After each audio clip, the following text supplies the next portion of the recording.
नमस्कार दोस्तों, कैसे हैं आप सब। मैं तरुण कुमार स्वागत करता हूं आपका अपने YouTube channel Fathers Education Institute पर। देखो बेटा, लास्ट टाइम अपन ने बात की थी जो कॉइन वाले जितने टाइप के क्वेश्चन 1 कॉइन में, 2 कॉइन में और 3 कॉइन में जितने टाइप के क्वेश्चन बन सकते थे वो सारे क्वेश्चन मैंने आपको बता दिए थे। आज अपन बात करेंगे छोटी सी वीडियो में डाइस के ऊपर। डाइस में किस किस टाइप के क्वेश्चन बन सकते हैं, सिंगल डाइस में किस किस टाइप के क्वेश्चन वो पूछ सकता है। इवन नंबर, ओड नंबर, ठीक है, प्राइम नंबर हो गया अपना, greater than 4, less than 4, less than 2 और ग्रेटर देन 6। ठीक है, इसका भी क्वेश्चन पूछा जा सकता है आपको।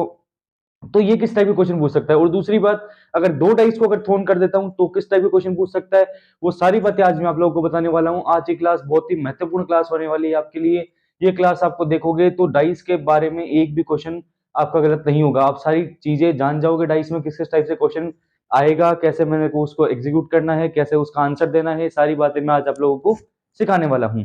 तो देखो, क्वेश्चन है बेटा अपने पास कि a dice is thrown, find the probability of getting an even number हो गया, ओड नंबर हो गया, नंबर ग्रेटर देन 4 हो गया। तो किस टाइप से अपने को निकालना है। सबसे पहले देखो, मैंने आपको एक चीज बताई थी। सबसे पहले आपको क्या लिखना है कि dice is throne, total outcomes तो क्या बनेगी वो आपको लिखनी है सबसे पहले। तो क्या लिखोगे, अ dice is throne, a dice is throne total outcomes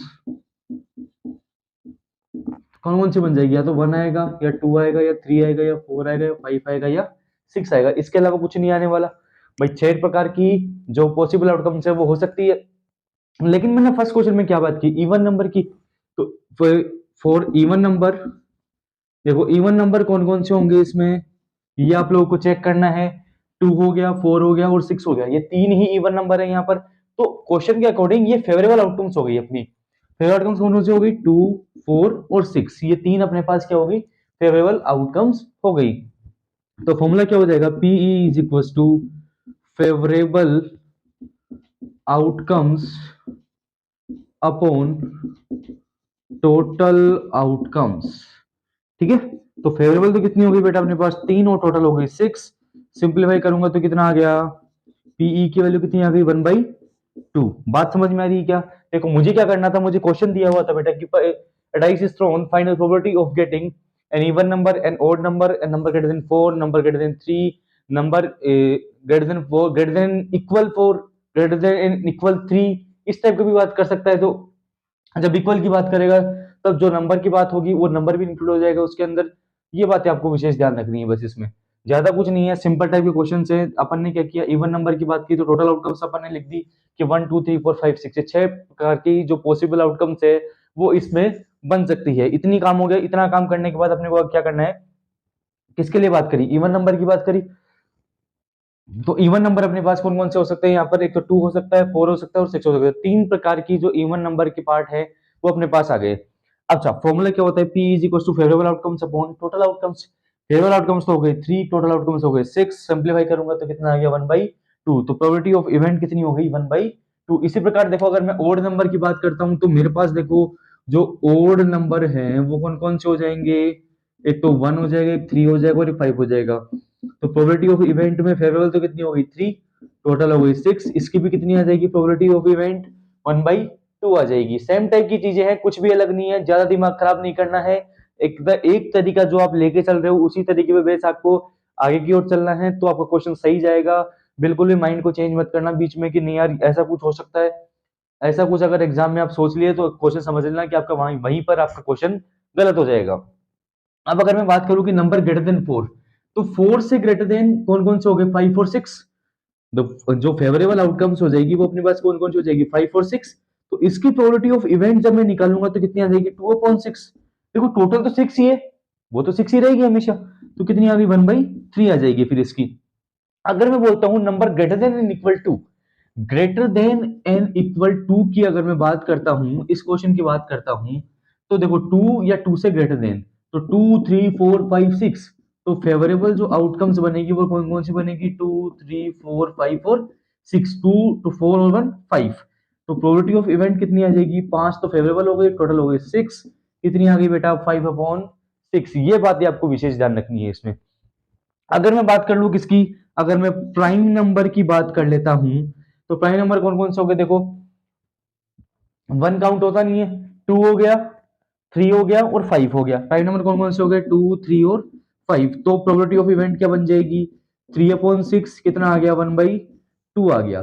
बात समझ में आ रही है? ध्यान से समझना, मैं एक बार वापस समझा देता हूँ सारी चीजें, कैसे कैसे मैंने सारी बात बताई।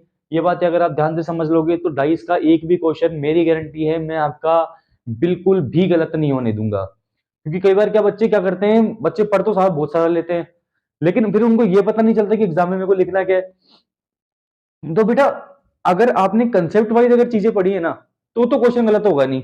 आप सोच रहे हो, कई बच्चे क्या करते हैं यार, 5-6 बुक ले आते हैं, 5-6 बुक में से पढ़ रहे हैं, 7-8 बुक में से पढ़ रहे हैं। पढ़ना अच्छी बात है, लेकिन पहले आपके पास जो एनसीईआरटी है, अगर आपने उसका बेस क्लियर किया है तो उसके बाद आप दूसरी चीजों पे जाओ ना। बच्चे क्या करते हैं, मेरे पास भी ले आते हैं, कई आरडी से क्वेश्चन ले आते हैं, कभी आर एस अग्रवाल से क्वेश्चन ले आते हैं, प्रदीप की बुक से क्वेश्चन ले आते हैं। सर ये वाला क्वेश्चन समझ में नहीं है, वो टीचर को चेक करना चाहते हैं कि सर को आता ही नहीं आता। अरे बेटा मुझे तो आता है, लेकिन मैं अगर उसको ये पूछूं कि तेरे को एनसीईआरटी आती है, अरे सर किया तो था लेकिन अभी पता नहीं है मेरे को, मैं श्योर नहीं हूं। तो जब बेटा तू एनसीईआरटी में श्योर नहीं है तो ये बाकी बुक्स में पढ़ के क्या करेगा तू? भाई जब बेटा कंसेप्ट क्लियर नहीं है तो बाकी बुक से पढ़ने का कोई मतलब नहीं है। आपको पहले एनसीईआरटी क्यों बनाई कि एनसीईआरटी का अगर आपने कंसेप्ट सीख लिया तो आगे किसी भी टाइप के क्वेश्चन में आपकी दिक्कत नहीं आएगी। ये एनसीईआरटी का बेस था। लेकिन बच्चे क्या करते हैं, यार उससे भी पढ़ लूं, मैं उससे भी पढ़ लूं, यार मेरे को तो सब आता है, कोई दिक्कत नहीं है।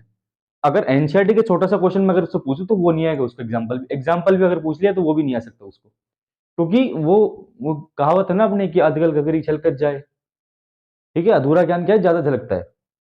थोड़ा सा पढ़ लेते हैं और फिर शो ऑफ के चक्कर में बस क्लास में घूमते रहते हैं, तो लेना देना कुछ होता नहीं है उनका। एक काम करो, यानी कि तुम बोरे वस्तु समेट लो, यानी कि और भग जाओ ऐसे, क्योंकि पढ़ना लिखना तुमको है नहीं, क्या करेंगे पढ़ लिख के? तो अगर कोई चीज समझाई जा रही है तो पहले उसके बेस, उसका उसका बेस समझो कि किस बेसिक पे ये चीजें मेरे को समझाई जा रही है, इसमें किस किस टाइप का कंसेप्ट है और कैसे कैसे क्वेश्चन इससे पुटअप हो सकते हैं, क्वेश्चन की थ्योरी क्या है, कौन सी थ्योरी आएगी तो मेरे माइंड में पहला जो कैलकुलेशन करने का तरीका है वो कहां से शुरू होना चाहिए। ये सारी बातें जब आपको पता होगी ना, तब आप आगे क्वेश्चन करने लायक रहोगे। ये बात आपको समझनी है। कईयों को देखता हूं लगे रहते हैं, यार सर पढ़ाई तो बहुत की थी लेकिन नंबर कम रह गए, थोड़ा लक खराब चल गया मेरा। तो लक कुछ ही नहीं होता। वो लक वाले पता है क्या करते हैं, वो करते हैं भगवान क्या क्या, अगरबत्ती रोज सुबह शाम उठ के, भगवान 100 नंबर आ जाए, अगरबत्ती चढ़ा दी, 10 रुपये चढ़ाऊंगा भगवान। भाई साहब भगवान ने क्या कहा है, श्री कृष्ण भगवान ने, अब मैंने पहले भी बताया था कि कर्म करो फल की इच्छा मत करो। कर्म करो, फल हमारे अधिकार में नहीं है, लेकिन फल तो अधिकार में नहीं है, वो तो दिख रहा है, लेकिन उसके लिए तुम कर्म ही नहीं करोगे तो फिर भगवान का साथ देंगे? भगवान ये कह रहे हैं कि तू पढ़ाई कितनी किया। भाई बच्चा कहता है सर पढ़ा तो खूब था लेकिन नंबर नहीं है, तो ये तो देखो सर फालतू की बात है। पढ़ाई तो बहुत की थी, नंबर नहीं है। अगर तू पढ़ता तो नंबर आ जाते। तो उसमें तुम ये बैठ के सोचो ना कि मैंने कहाँ कहाँ कौन सी गलतियां की थी। भाई कितनी देर में पढ़ाई कम दी, या फिर मैं कुछ किसी और सोशल मीडिया पे एक्टिव था, वहां में अगर टाइम वेस्ट किया मैंने, तो वो सारे काम अगर मैं थोड़े दिन के लिए डिस्क्लोज कर दूं तो पढ़ाई में थोड़ा ज्यादा टाइम दे दो। भाई ज्यादा टाइम नहीं है तुम्हारे पास, 2 महीने के बाद तुम्हारी एग्जाम है बोर्ड की, 2 महीने इन सब चीजों को अवॉइड कर दो, इनको अवॉइड करके थोड़ा टाइम पढ़ाई पे दे दो, आराम से क्लियर कर दोगे। रेस में जो पहले भागता है डजेंट मैटर, लास्ट में जो तेज भाग जाता है वो जीत जाता है। आखिरी समय रामबाण औषधि यही है तुम्हारी। नहीं आता कोई दिक्कत नहीं, जीरो से शुरू करो कि मेरे को कुछ नहीं आता, आज से मेरे को शुरू करना है, 4-5 घंटे डेली पढ़ाई करनी है और हर एक कंटिन्यूटी बनानी है मुझे डेली, कि इतनी देर में पढ़ाई करूंगा। कंटिन्यूटी नहीं बन पाती तो एक ही तरीका है, 20 मिनट से शुरू कर दो, 5 मिनट से 10 मिनट से शुरू कर दो, कि आज 5 मिनट पढ़ के पढ़ूंगा, तब तक नहीं उठूंगा जब तक 5 मिनट पढ़ाई नहीं कर लेता। तो धीरे धीरे कंसिस्टेंसी एक की ऑफ सक्सेस, एक जो सक्सेस की है ना, जो होप ऑफ रे, वो आपके सामने आ जाएगी आपके पास। इस तरीके से मैं कंटिन्यूटी बना लूंगा और सेटिंग पावर भी बढ़ा लूंगा, फिर आप कर सकते हो, कोई दिक्कत नहीं है। बात समझ में आ रही है? तो यही बात यहां पर अपन क्वेश्चन चलते हैं। क्वेश्चन पे क्या दिया हुआ था कि dice is thrown, find the probability of getting an even number हो गया, ओड नंबर हो गया, नंबर ग्रेटर देन 4 हो गया। इस टाइप के क्वेश्चन को करने के लिए सबसे पहले अपन क्या करेंगे कि सबसे पहले टोटल आउटकम्स लिखेंगे, कौन कौन सी पॉसिबल आउटकम्स हो सकती है, 1 2 3 4 5 6, यही आ सकती है 6। इसके बाद इवन नंबर कौन कौन से, इवन नंबर की अगर बात करी क्वेश्चन में 2 4 6, ई इज इक्वल टू क्या होता है, favourable outcomes upon total outcomes. Favourable तो हो गई 3, टोटल हो गई 6, सिंपलीफाई करूंगा तो कितना आ गया 1/2। इसी के साथ अगर मैं बात करूं ओड नंबर की, ओड नंबर कौन कौन से हो गए भाई, एक तो 1 हो गया, एक 3 हो गया और एक 5 हो गया, ये ओड नंबर हो गए। और 1 3 और 5 यही क्या हो जाएंगे, आपके प्राइम नंबर भी हो जाएंगे। ठीक है, बताई ना मैंने ये बात आपको। तो दोनों के लिए प्रोबेबिलिटी क्या आएगी, 1/2 आएगी 3/6 से। इसी के साथ नंबर ग्रेटर देन 4, 4 से ग्रेटर देन कौन कौन से हो गए, 5 और 6, 5 और 6 दो फेवरेबल आउटकम्स हो गए, टोटल हो गए 6, 2/6 सिंप्लीफाई करूंगा तो बेटा कितना आ गया, 1/3 आ जाएगा। इसी के साथ जो फेवरेबल आउटकम्स देखो, अगर मैं बात करूं कि number greater than equal to less than equal 4 की बात करूंगा तो 1 2 3 4 चारों काउंट हो जाएंगे, तो 4/6 2/3 बन जाएगा। तो इस टाइप के क्वेश्चन घुमा फिरा के एक ही चीज पूछनी है आपको। लेकिन अगर आपको पता है प्राइम नंबर क्या होता है, ओड नंबर क्या होता है, नेचुरल नंबर क्या होता है, ठीक है, और जो इंटीजर्स हैं वो क्या होते हैं, अगर ये चीजें इनके बारे में अगर आपको पता है, नंबर सिस्टम में पढ़ के आए हो, वहां अगर आपको ये बात पता है कि कौन सी चीज क्या होती है, तो क्वेश्चन तो कहीं गलत नहीं होना 2.5 वाला आपका, ये मेरी गारंटी है। तो इतना काम आप लोगों को आज करके रखना है, ये इस टाइप के जितने क्वेश्चन 2.5 के आपको मिल जाए सारे निकाल दो, सारे बैठ के कर दो, और कम से कम 5 बार प्रैक्टिस करो, तब पार पढ़नी है, वरना नहीं पार पढ़नी। वरना देखो अपना तो एक ही उसूल है, नहीं पढ़ोगे तो कोई दिक्कत नहीं है। आज अगर तुमको घर वालों के पैसों की बत्ती लगानी तो लगाते रहो, खर्च करवाने करवाते रहो, उन्हें तो कोई दिक्कत नहीं है, लेकिन बाद में पछतावा तुम्हें ही होगा। नहीं पढ़ना तो कल को घर वाले भी तुम्हें कह देंगे अपना बोरे बिस्तर समेट ले और यानी कि भग जाए, ऐसे कोई नहीं रोकेगा नहीं तेरे को। बात आ गई समझ में? यहां तक काम कंप्लीट कर लेना भाई कल, ठीक है। तो बाकी बात करते हैं नेक्स्ट क्लास में, ठीक है। Thank you.